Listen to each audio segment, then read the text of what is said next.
Hey everyone, I'm Kevin with Victory 4x4. Today in the garage we're going to be installing our Strike rear bumper on this 4th Gen 4Runner.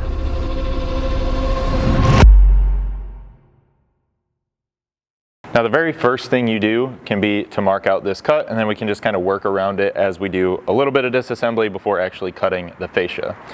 The cut itself should be fairly straightforward and simple, especially if you're only doing the straight cut and not running carriers with your initial installation. You're just going to measure really in 2 main spots, but use as many as you need. 11.5 down from the top edge of this fascia. We recommend a flexible tape like I have here, just because it drapes a little more tightly to the fascia. It allows you a little bit more, obviously, flexibility there when getting this placed properly.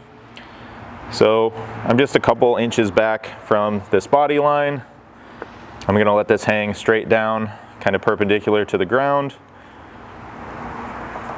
Just carefully, kind of gently pull it tight so there's a little tension on there.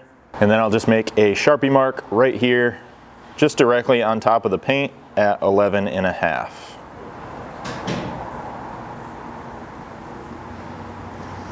We'll then move back now just ahead of the rear tail light and kind of repeat the same process. Make sure your tape is level with the top of the fascia here. Get your tape pulled in tight and mark at 11.5. Then moving about 3 to 4 inches further back into the taillight, I'm just going to make a 3rd mark here. This one I'm going to treat more as just a reference as we make our straight cut line coming back. Again, at 11.5. This one you're dealing with a little bit more of a contour up on the fascia, so I'm not going to trust that one quite as much as we go to finish laying out our cut. From here, we're just going to be using our marks as well as some tape to lay out a straight cut line along the edge of our fascia. Now, we're going to be using a laser level that I have set up here. You can pick these up fairly inexpensive now at any of your major home stores. We recommend having it. It's going to make this a lot easier. If you don't, again, you're just going to need to make more kind of reference marks along here, specifically one that kind of starts right at this front wheel opening edge, another one back in here, and kind of so on as you come along there, so that you can line your tape up nice and straight coming back along this. So with that being said, I've got our level set up now. It looks like I do need to kind of adjust the back side up just a little bit to get parallel with our marks, and then I can raise this up as well to bring my line nice and even there. At this point, hopefully you guys can see this red laser line. I've got it basically where it intersects both of my points here, and I'm now just going to use my blue tape to start kind of generating a cut line along this edge.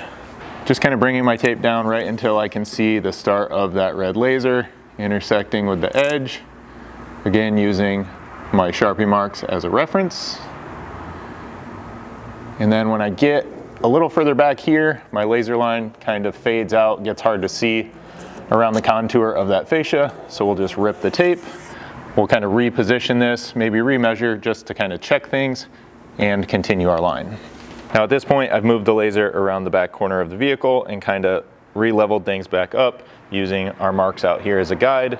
You'll see I am just a little bit below this one, but a good rule of thumb here is if you're questioning anything, leave yourself a little extra, so cut kind of low, and we can always trim a little more off after we've test fit our bumper and after our final cut's been made. I'm also switching to what you'll see here, which is a 3M fine line tape. This is just gonna kind of wrap around this contour a little bit easier without wrinkling up, but it can be done with a little bit of patience and this blue tape as well.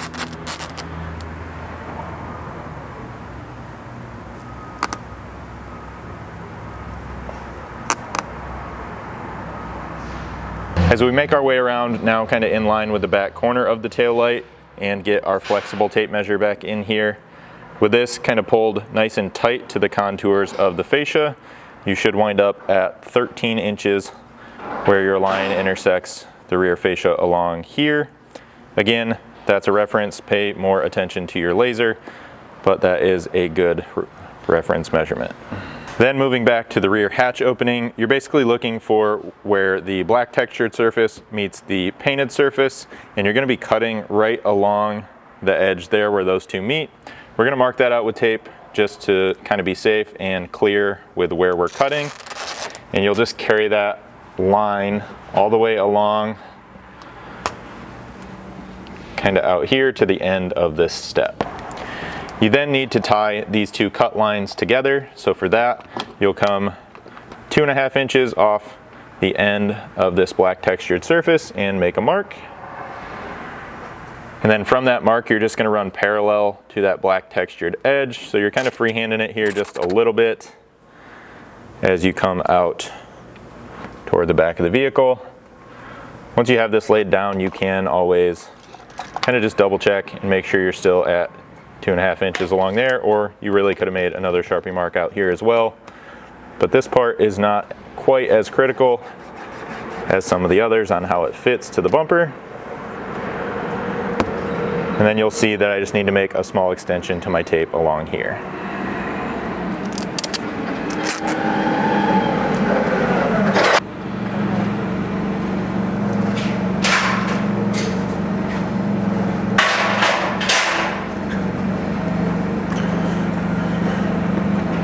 From here, I'm now just going to grab some wider tape and basically cover up everything above where we're going to be making our cuts. Really for two reasons. This is going to help protect the painted area that's going to remain on the vehicle once the bumper is installed, as well as just give us a really good visual defining line telling us we're cutting on this side of our tape. Now before you make your cut, you're going to want to remove these mud flaps so that you can kind of continue out through here into the wheel opening and not damage those. For that, you just need a 10 mil socket or a Phillips screwdriver for the, looks like 6 bolts inside of here. There's one down behind the flap as well on this side, and a couple clips in here that can be removed with either a flat screwdriver or a panel removal tool.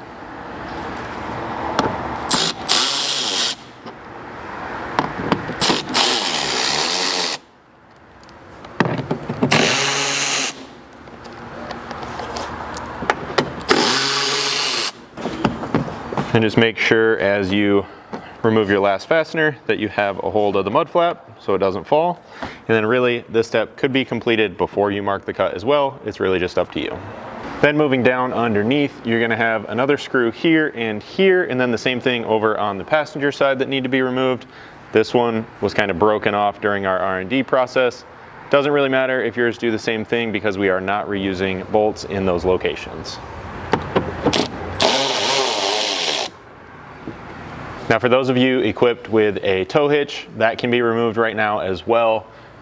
Most of the aftermarket ones are going to be mounted along the frame rails here, and then potentially use a couple fasteners along the center of this rear cross member. A lot of the factory ones are smaller and mount just here in the center, and those are not going to be able to be fully removed until this fascia is removed from the vehicle. Along those same lines, if you have the factory trailer tow plug, kind of that 7-pin connector, it's likely going to be bolted right over here on the driver's side frame rail and probably held in place with 2 12mm bolt heads. Those can be removed and that plug can be pulled down and out of the way for now. Now those of you that are not installing carriers, you likely won't even have to do this next step, but we kind of want to cover all the disassembly before making the cut here on the vehicle. So we'll point out the clip that'll be the same on each side. Right up in here, it can be removed with a Phillips screwdriver and possibly the help of your pry tool if necessary, as well as the 6 hex head bolts that run along the bottom here just below the hatch that can be removed with a 10mm socket. We're now ready to make our cut, so we grabbed some gloves, some safety glasses, and our cutoff tools. We're primarily going to be using our 4.5-inch grinder with a cutoff wheel.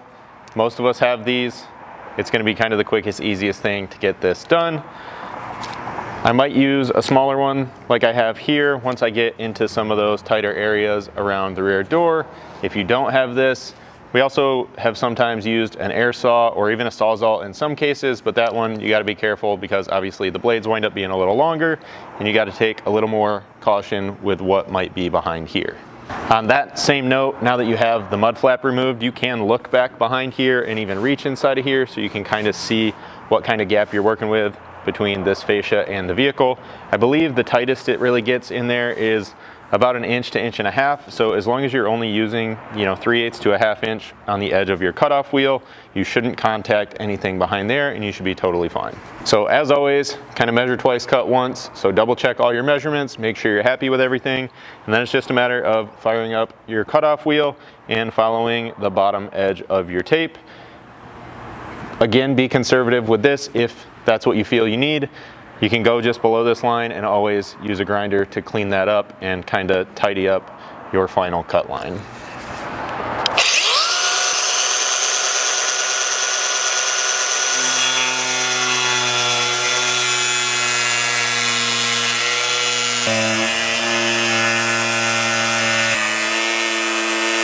Now, one thing, admittedly, I kind of did as an accident this time, but we left just a small bit of material connected still right up here in the wheel opening. That's going to help just keep this from rocking down as we get the majority of our cut made, and then we can come back because this is going to kind of rest on that cross member here. At the end, we'll come back and just cut that tiny little bit and allow this whole piece to drop free from the vehicle. From here, again, we're just going to kind of continue our cut in and around into this opening.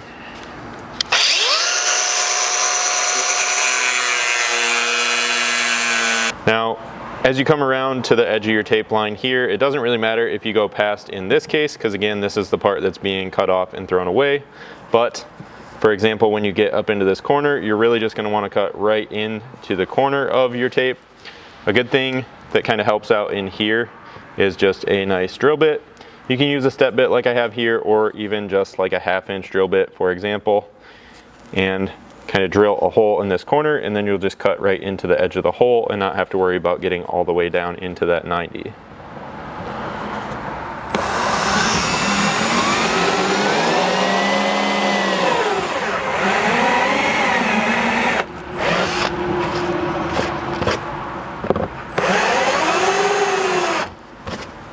So really, I just drilled to about a 1/2 inch. That's not really a standard, but it's a good little radius to leave in there. And I centered it up so that the edge of the hole kind of contacts each edge of the tape. So then we'll just cut our way into that hole.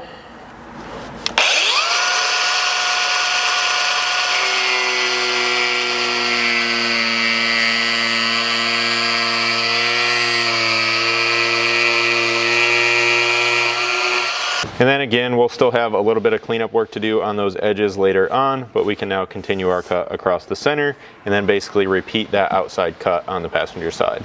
Now in this corner, with the way things are set up, I'm gonna kind of start a fresh cut out here a little bit closer to the center and just cut back into that hole, at least until I have enough room to flip my grinder around and continue the cut along toward the passenger side. Once you've completed the full cut around the passenger side, you've gone back and trimmed the 2 little pieces you left behind in the wheel openings, you should be able to kind of just pull this straight back. You may have just a little bit of kind of melted plastic in places holding it together still that you'll kind of have to break free, but then you can slide this out of the way and throw it in the trash. This is no longer being used. Same goes for this foam that you're going to find underneath there. This is now trash and can be discarded. You're now going to need to clean up this cut. A lot of the larger plastic pieces can kind of just be broken off by hand. And then for the most part, we're going to come back in with our flap wheel grinding disc and just kind of lightly run along that edge, bringing everything up tight to our tape line as well as smoothing things out. We can do the same thing with a smaller sanding disc on an air sander, or even in some cases I've used just a small sanding block by hand to clean up certain areas. Now those of you with the 06 to 09 rear fascia like we're working with here are now ready to get your bumper installed. For those of you with the 03 to 05, obviously that's not what we're working with, but we do have a partial fascia from that year range that we can show you how to mark out the cut and walk through a little bit of your disassembly. So I'll quickly get this out of the way and then grab that 03 to 05 fascia section to show you how that's done. Now what we found as we went to get our fascia removed is there is one more fastener right up behind this wheel opening edge here, kind of runs straight up into the bottom of this flare or the body up in this area. And this again just requires your 10 mil socket.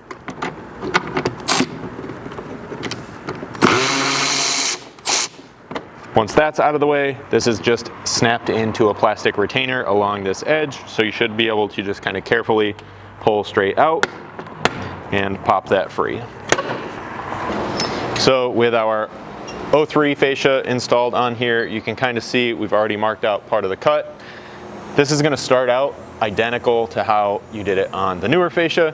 You're going to use the same 11.5-inch measurement from the top of the fascia down along this surface, kind of at multiple points.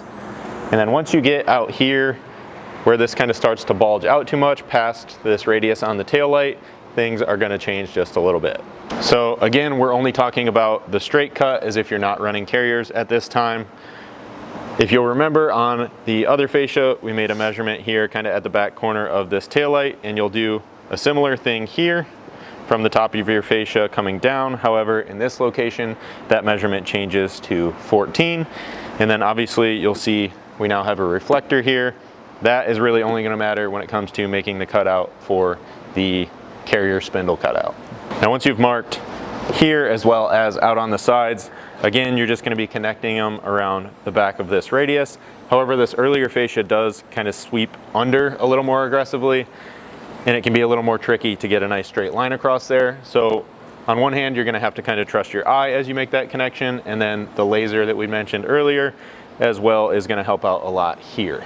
Once you have your line kind of made around the back of the fascia, you'll just continue it and kind of carry it out to this point here where the painted surface meets the textured surface under the hatch.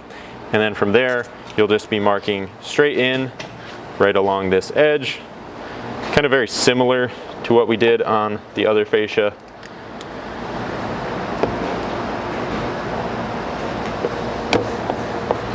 And then you'll carry that all the way in to kind of the bend or inside radius here where these two surfaces meet. Now you'll see I went ahead and just put a small piece of tape in here to give you a better visual for how this is going to look here inside of the hatch. However, on this earlier fascia, this one is now multiple pieces that kind of bolt together. So you'll see we've already actually made our cut here along the back edge during the R&D process. And then once you get this removed, you can actually just separate these two. In doing that, you can really choose to separate them before or after making your whole cut. That's kind of entirely up to you. However you choose to do it, you'll just need to make sure that this lip inside of here gets fully removed so that this can sit nice and flat against the top of our bumper. From here, we'll complete this cut really using the same tools as we did on our previous fascia, and since ours has already been disassembled, I'll go ahead and get this out of the way before I get started.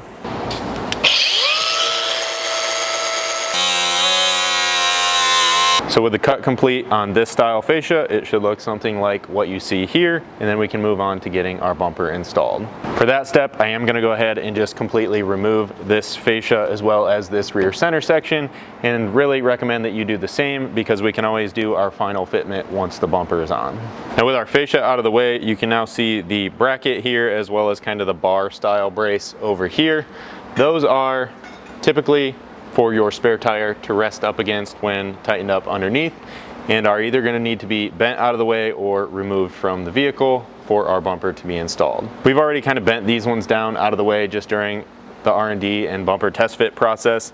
You can kind of see there's a hole in the side of the one over here that we just snipped, and we were able to kind of grab a hold of this and basically pull it down.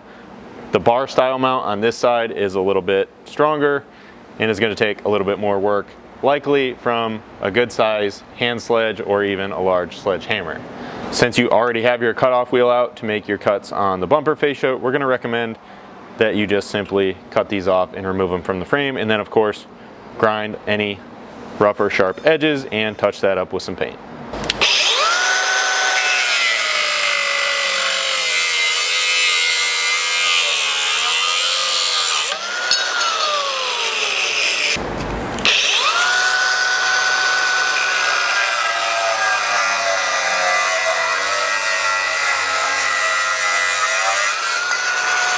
Now before the bumper actually goes on the vehicle will be the ideal time to install any accessories such as the pod lights, the lower trim plates, as well as carrier latch catches and drop pin catch plates out here if you're going to be running adventure carriers. For the adventure carrier accessories, go ahead and check out our adventure carrier install video. For the lights, we provide you with a nice slotted tab just behind that light cutout. You're going to want to use typically your light manufacturer's provided hardware with their brackets. Do pay attention to the brackets on your light if you're having any fitment issues. A lot of these are set up in a way that they can be unbolted and flipped, and it'll either kind of raise or lower the light or even just move its position front to rear to kind of give you a little more adjustability. From there, it's just a matter of feeding it in here and getting it lined up into that slotted hole. Once your lights are in place, it's just a matter of aligning them side to side if you have that adjustability in your manufacturer's bracket, front to rear on our slot, and then tightening things up.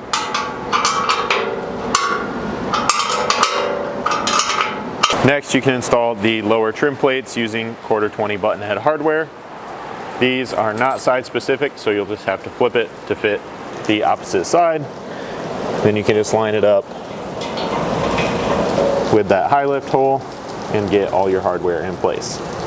Then you'll tighten those up with a 5/32 hex.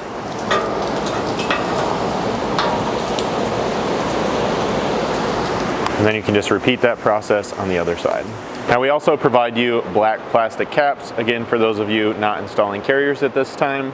We give you enough to do top and bottom of these outside spindle locations, and we do recommend a little bit of ultra black RTV around the side before getting that installed, just to prevent any dust, dirt, debris, and moisture from building up in there over time. Now at this point, our bumper is ready to go on the vehicle, so I'm going to grab a friend to grab a hold of one side and lift it up onto this cross member. When we do that, we do want to have our hardware ready to go, or at least a couple of these. They're going to be the M12 fine thread bolts in your bolt pack. You want to make sure to have washers installed on those. And then we also recommend a little bit of anti-seize on all the hardware really, but especially the fine thread stuff going into the factory frame locations. So once we get this lifted onto the cross member, we're just going to be lining a couple of these up through the back mounting holes in this cutout with the threaded holes on here, and you want to have a 19mm socket ready to go.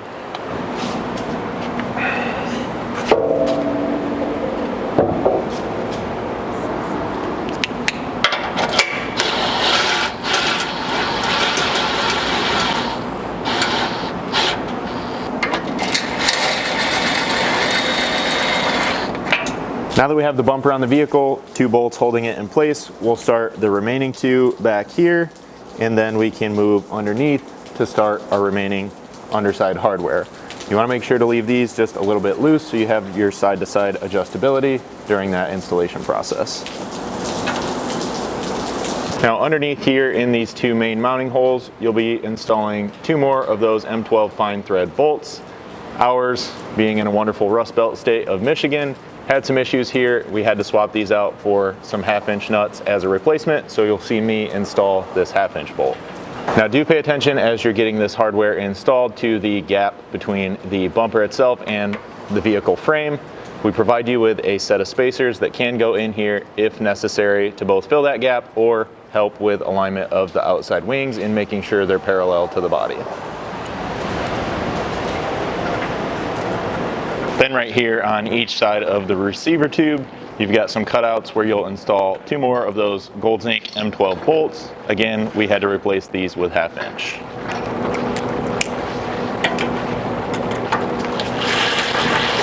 Now with the lower mounting hardware installed on the bumper itself, we can move on to our outer wing brace. These are going to be side specific, so just pay attention. The actual leg brace portion of this should be toward the front of the frame side mounting bracket.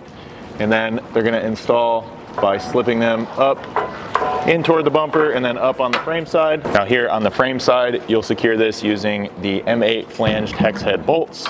Now much like our previously mentioned bottom mounting hardware, we had to replace these with some 5/16 hex bolts. In our case here on the bottom, we were able to salvage the M8s up here on the side, and what really helps you in doing that is an M8 125 tap to just go ahead and run it through all of those holes before getting this installed.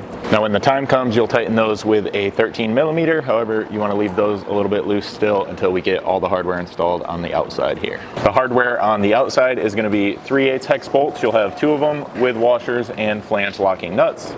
There is a cutout here in the bottom of the leg that should allow you to slide that up into place, and then you'll just have to feed the nut around the back side of this bracket. So once you have all your hardware and your wing brace installed out on the passenger side, you can begin to tighten things up. Before you tighten them, you do want to make sure that the bumper is centered on the vehicle. So you can either reinstall the fascia at this time or simply measure from the side of the body out to the edge of the bumper in a couple different places and make sure you're centered up. You'll want to start out with the center 6 bolts, both here and under the hitch.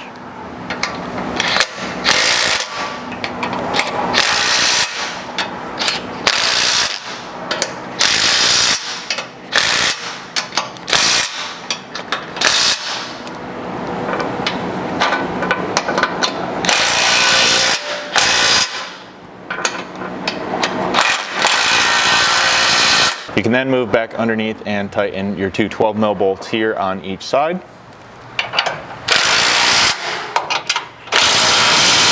Followed by the M8 bolts holding the wing brace to the frame.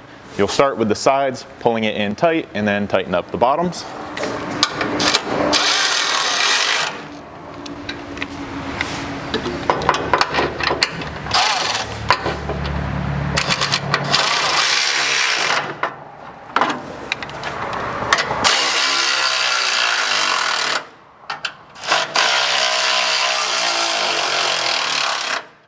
And then lastly, you'll need a 9/16 to tighten the brace to the outer bumper wing.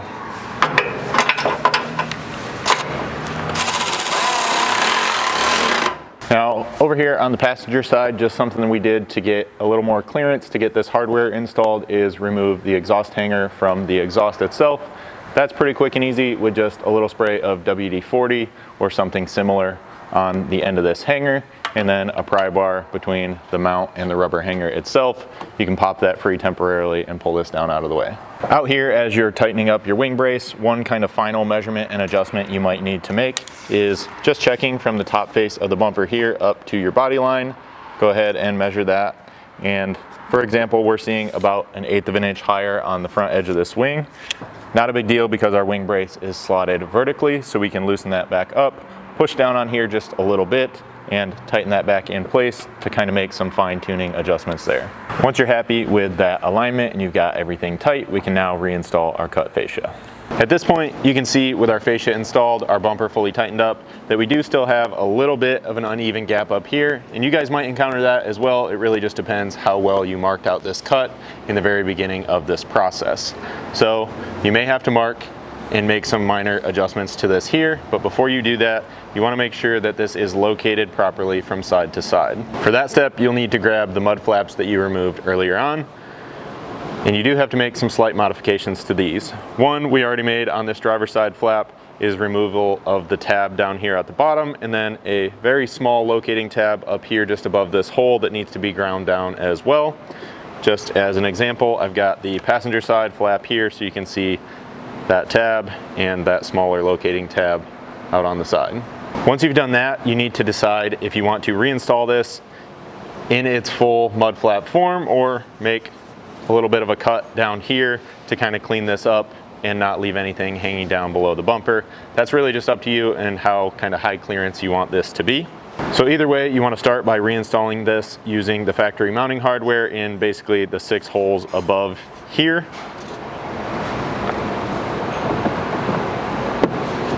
So those of you that are not trying to retain this mud flap, we're basically going to recommend coming in about even with your cut here on the fascia. Basically going straight in and then following either this factory molding line as your cut or this one inside of here. And that should leave at least enough of this to both retain the fascia from side to side as well as keep most of the debris out of the kind of body cavity that's inside of this little wheel liner and mud flap behind here. Those of you that are retaining this as a full mud flap, we're going to give you 1/4 20 button head bolts with washers and flange nylock nuts to mount this to the bumper. This is going to mount into an oversized hole on the bumper because we know there is obviously some movement that happens on the body mounts between the body and the bumper as you're driving down the road. Now with that being said, one kind of hard recommendation we are going to make, if you're going to be wheeling super hard and you expect to be flexing this thing out all the time, you're probably not going to want to fasten that direct to the bumper. Even with that little bit of adjustment built in, you're probably going to want to cut this high clearance so that you're not causing any damage between these two.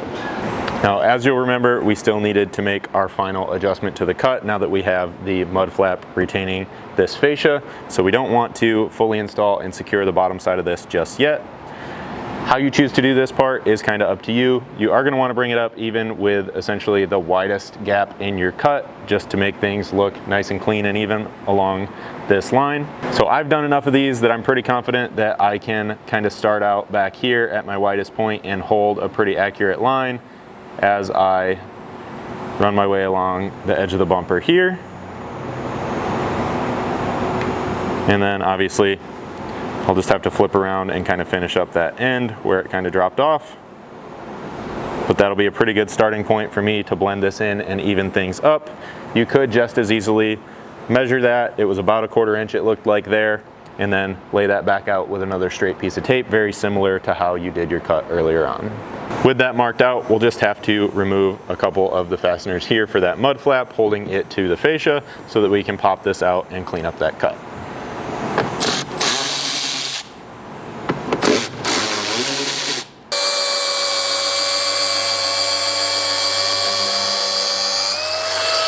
Once you're happy with your cut, go ahead and get those button heads and nylocks installed out here. Then we can begin to remove the tape all the way around the back of the vehicle. At that point, you'll just need to finish up the same process on the other side if you haven't done so already. And then those of you not running carriers are pretty much wrapped up at this point. You'll just be left to wiring in your lights and installing your rear cover. Now at this point, if you're going to be installing carriers, you're going to have to make some additional cuts to your fascia so that you can install the carrier spindle cage panel. This is going to be pretty easy and straightforward. There's a couple different ways you can do it. You can kind of use this as your guide to start out and get your height marked out here. So knowing that you're making clearance for this, you can basically set it nice and flat right here on the bumper and hold it down using just these back mounting tabs. So you have it kind of nice and square on this bumper face, and then start by just making a mark up here to give you your general height.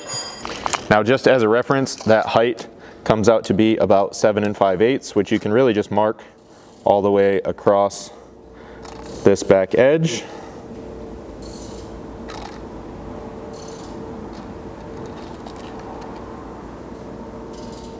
So knowing that our cage section sits pretty flat to the bumper, you can basically just carry that same measurement all the way around to the leading edge of the reflector down here, where we'll kind of begin to cut down.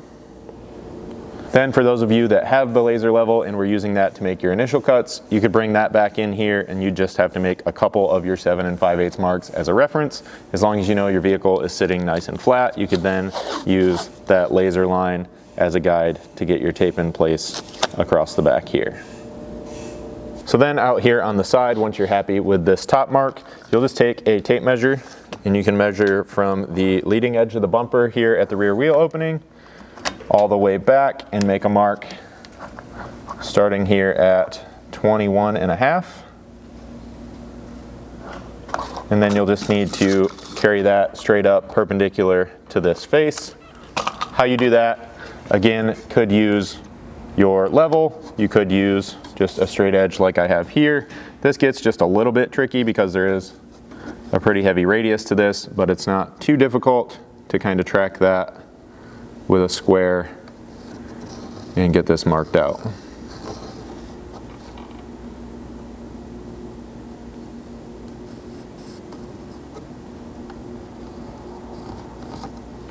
Then, as always, to kind of better define our line as well as protect the painted surface, we'll come in here with our tape and get that taped off and marked out this way. Then, kind of lastly here along the inside, you'll need to measure out from behind this seal. We are up against the fascia itself behind here, and we're just measuring out and making a mark at 3 inches.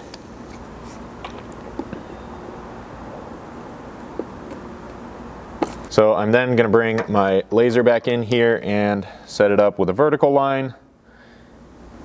And you can kind of notice here that you don't want to carry that same 3-inch measurement all the way down, as this kind of tapers back and in, and will kind of distort your cut all the way down here where there's a little crease in this. It's more like 3.5. So what you really want is this line to come down perpendicular to this bumper face. So again, just tape that off and get a nice straight line all the way down here.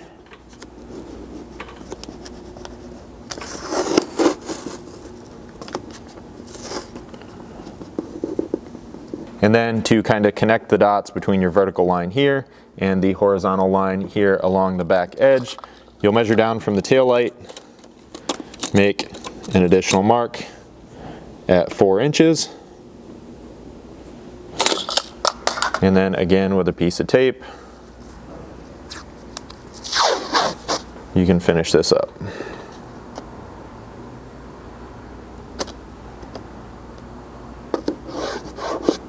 Now from here, you're just going to cut this out, essentially using the same tools you did to make your original cut along this back and bottom edge. So nothing we need to show you there. We do recommend just taking this out and doing it on a bench at this time, just so you don't risk damaging the powder coat on your new bumper here. So then after a little movie magic, you'll be left with something that looks like this. Go ahead and clean up all those cuts because you should be pretty close, so you may not have to take this back out, but you can then grab your cage section along with the 5/16 hex head bolts, washers, and serrated flange nuts. That is what you're going to use through this back tab to hold this down to the bumper, and you can begin kind of getting this into position here.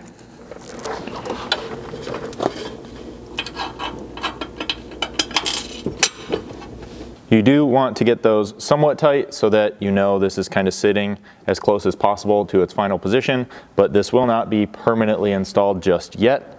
So tools for that will be a 1/2 inch wrench or socket, and then we can kind of get this in here and just start checking all our clearances around our cuts, making sure we don't need to make any additional marks and trim any additional material.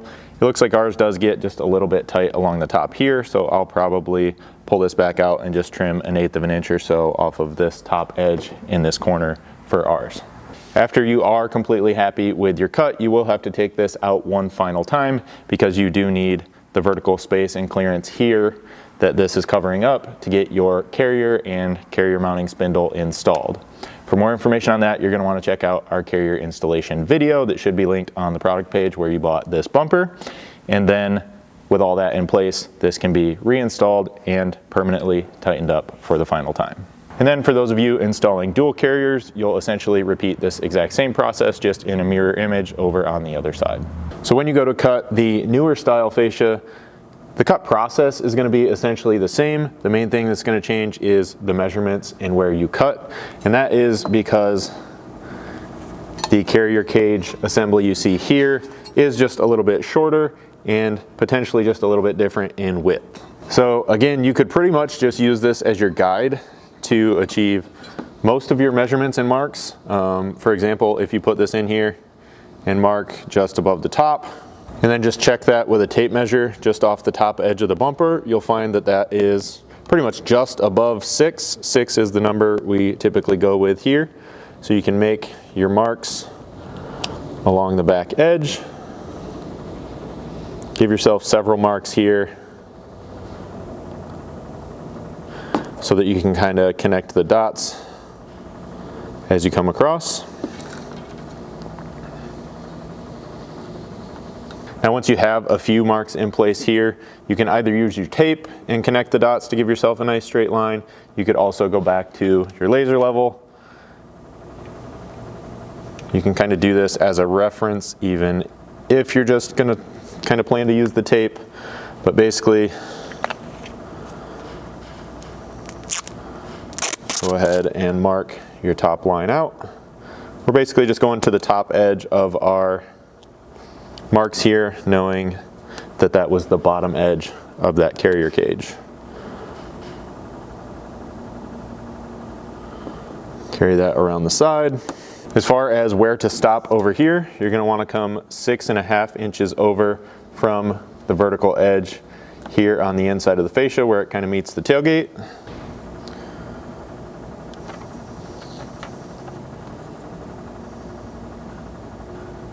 We'll just make a vertical mark there on our tape. And that is where you want to carry a straight line down. So with your flexible tape, you can kind of let gravity do the work and straighten this out, coming down. And then just make a mark at the bottom. Again, connect the dots with your tape, or you could also double check this with your level.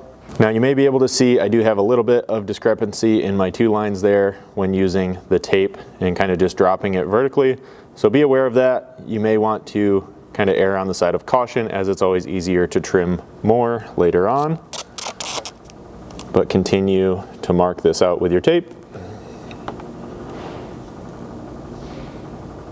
And lastly, coming in here, you're gonna have to make kind of a squared off cutout to clearance for that cage. So you'll carry your top line basically straight back. Again, you can check this with a level or your laser as needed. You're gonna make a mark at 3.5. And then kind of just like before, we need to carry this one straight down vertically out to this edge. So I will fire up my level. Obviously I removed it from the stand, and we're just going to line that up with the mark and continue to mark this off with our tape. I am kind of contending with having my hands in the way of the laser here, so we do just have to kind of step back and double check that as we go.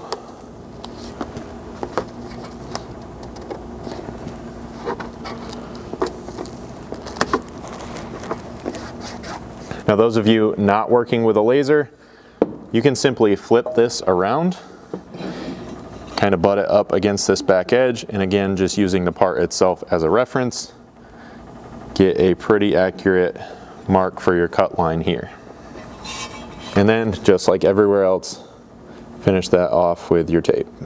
So then, just to kind of recap things, that was 3.5 inches back from this edge, 6 inches up, and 6.5 out around the side. From there, we're just going to mask this off a little bit more with our blue tape, and then cut this in the same fashion using the same tools as we did on all those previous cuts.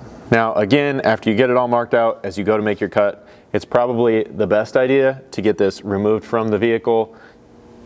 We've done a lot of these here. I'm pretty comfortable with my abilities on these and the tools we have available. So I'm going to go ahead and cut this one in place. If you choose to do the same, just be aware, especially as you get closer to the ends of your cuts, how close you're getting to this bumper, because you could potentially damage that powder coat surface, and you don't want to do that.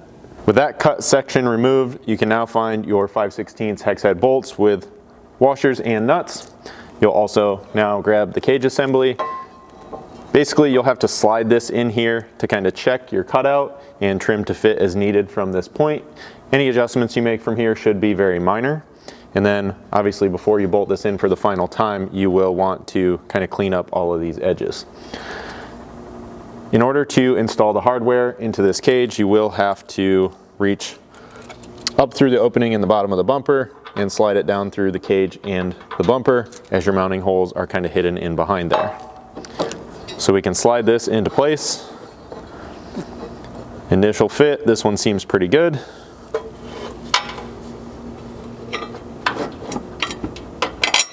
With the cage panel slid into position and both bolts just drop through those mounting holes, it should be pretty telling on whether or not you have more work to do.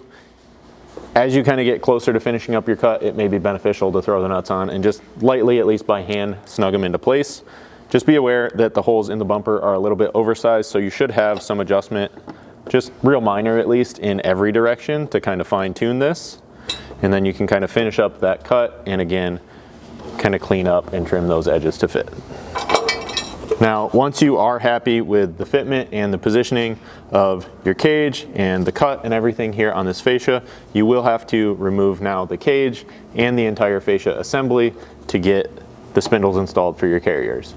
Main reason being for that is those need to drop vertically down into place, and before they're installed, they're much taller than this cage. Now in this configuration with the fascia and the spindle cage removed is when you'll need to actually get your spindles and carriers installed. For the most detailed and in-depth look at that, go ahead and check out our carrier install video. We will overview some of it as we do have to do the work here to get it on the vehicle. So a couple things, go ahead and check to make sure the spindle slides in easily before you get started, really, before you add any grease or anything to this.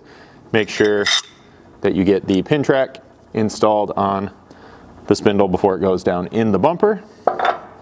And then you will want to grease this surface and use anti-seize anywhere that we have threads on these. Your pin tracks get bolted down with 1/4-20 flathead bolts, so make sure you find those and both install and tighten them before you tighten this spindle down. That way you can move this as needed. To tighten these, once you have them both started, you'll just need a 5/32 hex. This whole surface you see here should get really a liberal amount of grease applied. You'll also be applying grease to the bearings on the inside of the Adventure Carrier itself. Then take your spindle bolt, apply some anti-seize there, and the spindle washer. This should be the smaller of the two washers in your spindle box kit. You likely will want to reach underneath with the washer and kind of slide it in underneath and line up with the spindle, and then install the bolt through the cutout here. It may be necessary to get this started to just lift the spindle up a little bit. Once you have that bolt started and then threaded as far as you can get it by hand, grab a 1 1/8 wrench. You'll then need to again reach underneath the bumper, get that lined up and tightened in place. At that point, this is ready to receive a carrier. So that's where we'll again kind of defer you to that carrier install video, where we'll go over in a little more detail kind of how to get the bearings packed, how to get the seal installed, and the order in which those go into the carrier itself. Once you have your carrier installed on the spindle, you can go ahead and repeat that process for the other side if you are installing dual carriers. Again, follow the carrier install video for how to get the latch mounting bracket and the latch in place, along with the latch catch assembly bolted to the bumper, and get everything aligned there. After you've done all that, you are now ready to reinstall the fascia. Now, generally speaking, you guys should have a pretty good idea of how this kind of installs and gets removed at this point as far as hardware locations and sizes. In order to get it on with your carriers in place, you're going to want them open like you see here, and then we'll kind of have to spread this out just a little bit and swing it out around the taillights and kind of slide it down into place behind these carriers. You can, of course, grab a friend to help you with this step, but now, again, you're just getting it lined up and snapped into these retainers. Now, this should be the final time that this comes off or on during this install, so you can go ahead and permanently install all of your mounting hardware at this time. Now, we threw this together real quick with the earlier 03 to 05 fascia, just to kind of give you guys a quick look at what your finished product should look like here. The assembly for this and the later fascia are going to be pretty much identical, so you can follow along on those steps with our 06 fascia. Once you have the fascia fully bolted in place, you can then install the cage assemblies for the final time, again using that 5/16 hex head hardware. Now, with all your hardware installed and tight, your install is pretty much complete. The only thing really left to do here would be install your individual accessories, which is going to vary from customer to customer and vehicle to vehicle. So if you guys have any questions at all about this installation or anything else we offer here at Victory 4x4, please don't hesitate to reach out to us. You can always send us an email at info@victory4x4.com or call us at 269-459-8447.